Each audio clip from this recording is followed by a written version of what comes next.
Rahim, this is Rana Shahid here. Students, आज का जो हमारा टॉपिक है फर्स्ट ईयर बियोलॉजी से chapter number 1, that is a biological method, जो कि एक अहम तरीन टॉपिक है और लॉन्ग क्वेश्चन के हवाले से बोर्ड में अक्सर आता रहता है। सब फर्स्ट ऑफ ऑल स्टार्ट करते हैं। बियोलॉजिकल मेथड, इसको क्या बोलते हैं? The scientific method which is use to solve the biological problem, that is known as biological method.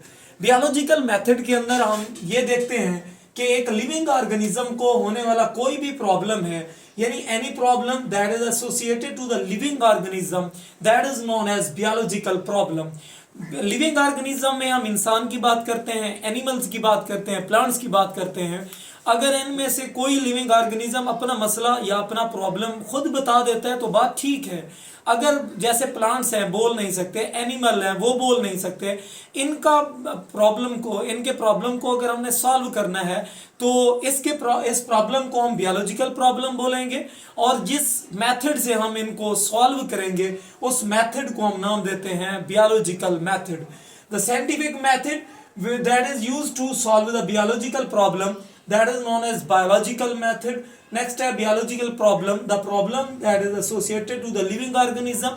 Suppose हम बात करते हैं मलेरिया की, वो मलेरिया जो है ना एनिमल से रिलेटेड है या किसी दूसरे लिविंग ऑर्गेनिज्म से रिलेटेड है, इसको हम नाम देते हैं बियोलॉजिकल प्रॉब्लम। और बियोलॉजिकल प्रॉब्लम में हम कोरोना वायरस की भी बात कर सकते हैं, वो भी इंसानी सेहत के लिए बहुत खतरनाक साबित हुई।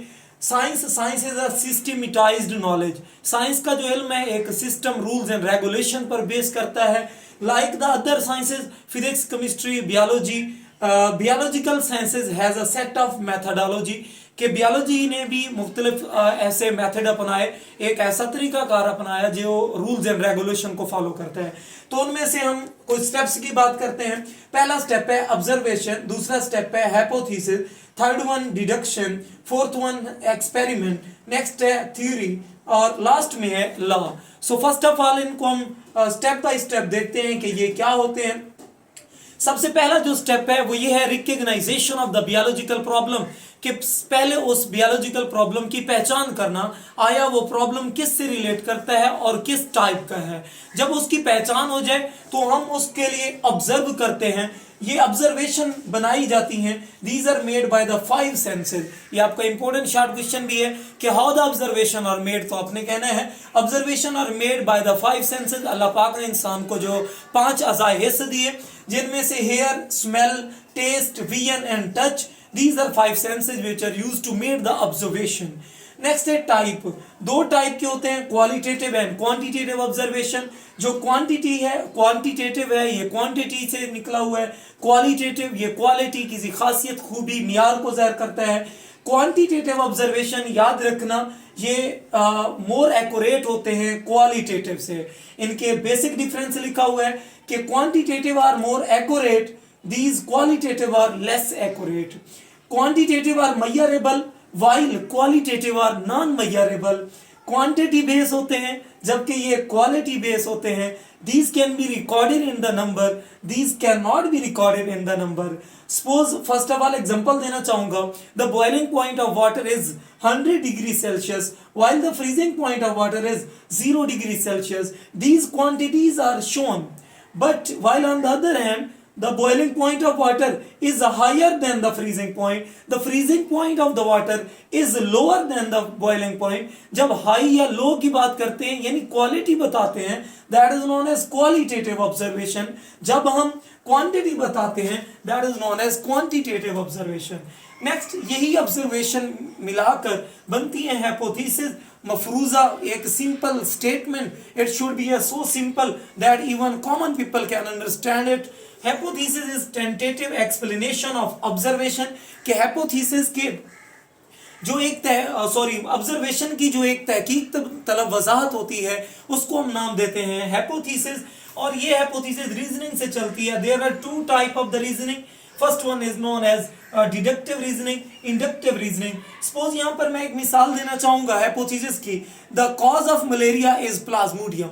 ये एक सिंपल सी स्टेटमेंट है, जिस स्टेटमेंट को लेकर हम आगे चलते हैं ये एक सिंपल बयान बना दिया हमने।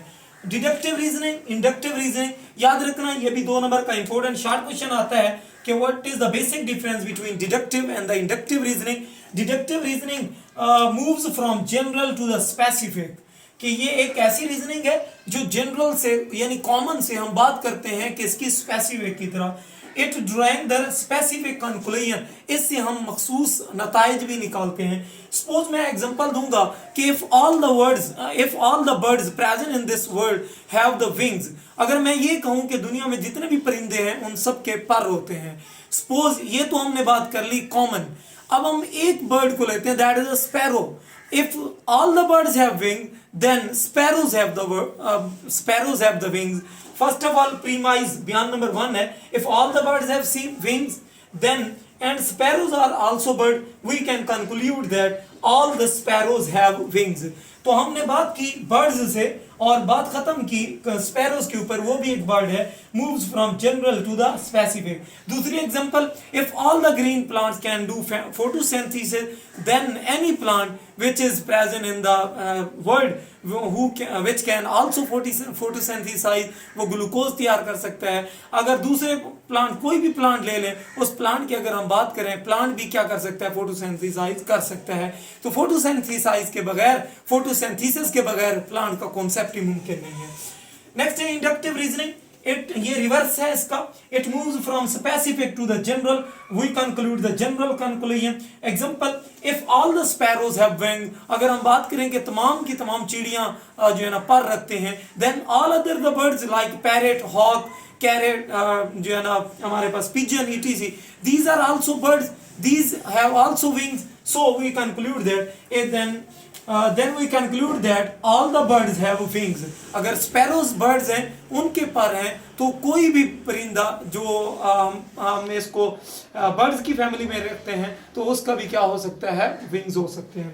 नेक्स्ट है हमारे पास what is the deduction, the logical consequences, logical result of the hypothesis. Hypothesis के जो मंतकी नताइज हैं उनको आप नाम देते हैं डिडक्शन. डिडक्शन में याद रखना इफ एंड देन की जो है ना हम टर्म यूज करते हैं, अगर और तब की. If all the plants can do photosynthesis, then the plant of mustard plant can also do photosynthesis. तो इफ एंड देन की हम काज रख सकते हैं. नेक्स्ट है हमारे पास 2 नंबर का एक इंपॉर्टेंट शॉर्ट क्वेश्चन कि व्हाट आर द वेरियस या other ways to form hypothesis.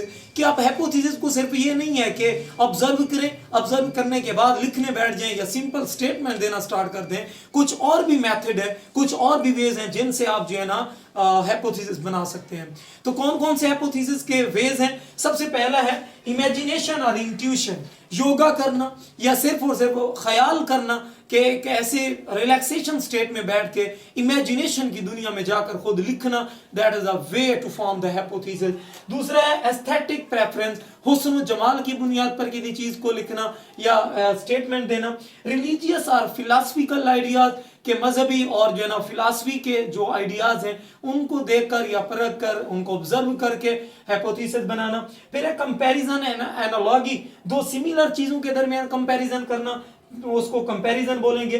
To different things के दरमियान कंपैरिजन करना, उसको एनालॉजी बोलेंगे. वो डिपेंड करता है whether their structure and the function are different और सिमिलर.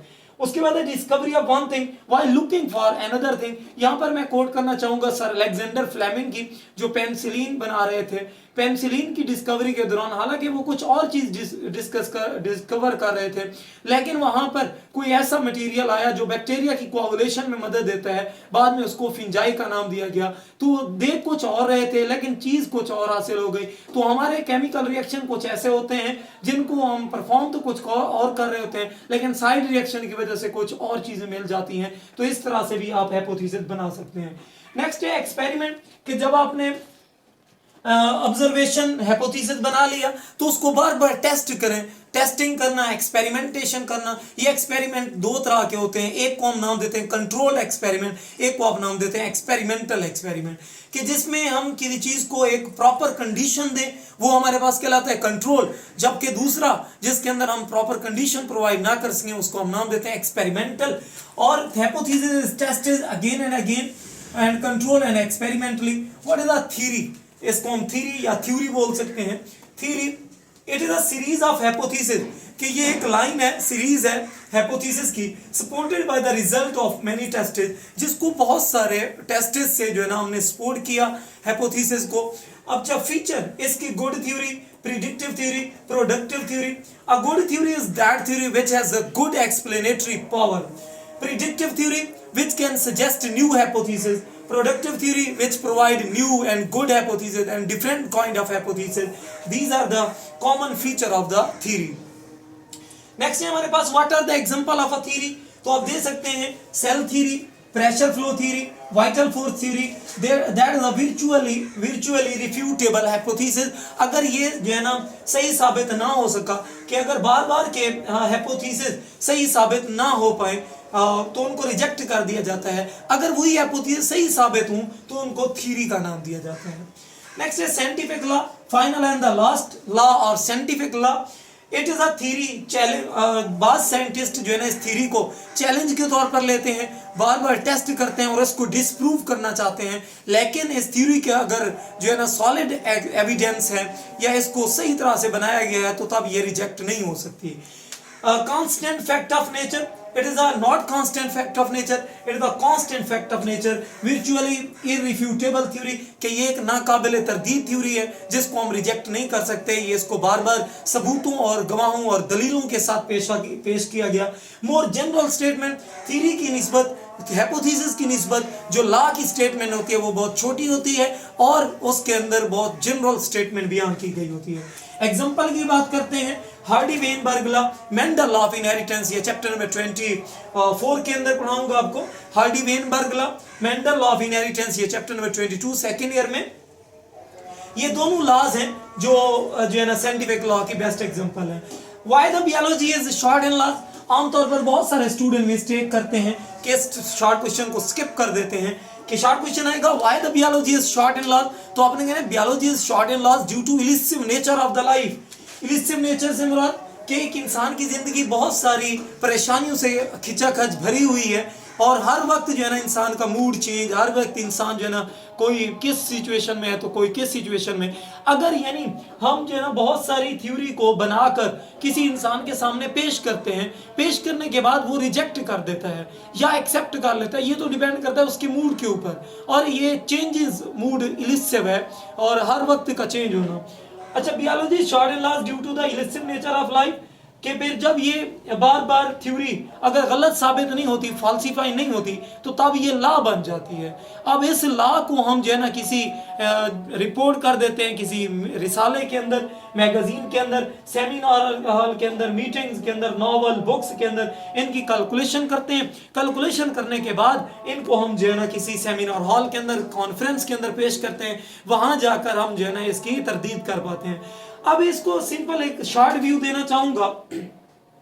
ये बिल्कुल वैसे ही है जैसे एक मरीज किसी डॉक्टर के पास जाता है, डॉक्टर उसका सबसे पहले इमेजिनेशन करता है, उसका यानी ऑब्जर्व करता है। डॉक्टर का सही तरह से परखना, ऑब्जर्वेशन करना पहला स्टेप ये है। दूसरा हाइपोथेसिस, डॉक्टर ने आपकी नब्ज चेक की या कोई भी ऐसा काम किया या आपको परखा, ऑब्जर्व किया। ऑब्जर्व करने के बाद डॉक्टर जो है ना कुछ लिखने बैठ जाता है। वो जो फर्जी स्टेटमेंट, वो टैबलेट, जो मेडिसिन, प्रिकॉशन, जो चीजें भी प्रिस्क्रिप्शन लिखता है उसको आप नाम देते हैं हाइपोथेसिस। वो एक आपका बयान है। अब फिर वो जो है ना डिडक्शन बना देता है कि अगर आपने ये दवाई, ये टैबलेट सुबह शाम खाई तो तब आपको आराम होगा, ये खुराक खाएंगे तो तब आपको बेहतरी होगी। तो ये डिडक्शन बनाना इफ एंड देन हो गया। फिर उसके बाद एक्सपेरिमेंटेशन करना, वो डॉक्टर जो है ना आपको हिदायत देता है, घर भेज देता है। फिर आप जब उनके पास 2 मरतबा 3 मरतबा आते हैं, एंटीबायोटिक को प्रॉपर टाइम से यूज करके आते हैं, तो डॉक्टर देखता है कि मैंने फलां पेशेंट को फलां मेडिसिन दी थी तो तब क्या इफेक्ट हुआ, तब क्या जो है ना रिजल्ट आया। फिर उसके बाद जो है ना थ्योरी लॉ बात की बात है। तो एक्सपेरिमेंट करते हुए वही अपनी जो रिसर्च बनती है डॉक्टर की, उसको जाकर किसी सेमिनार हॉल, किसी जो है ना आगे उसमें सेमिनार, मीटिंग, कॉन्फ्रेंस उधर पेश करता है। फिर तब जाकर डॉक्टर को एक वेरिफिकेशन मिलती है। This is all about biological method. Hope so आपको वीडियो अच्छी लगेगी और लेक्चर भी समझ आ गया होगा। अगर कोई मुश्किल होती है, कोई सवाल होता है तो आप कमेंट में जरूर बता सकते हैं। Thank you very much.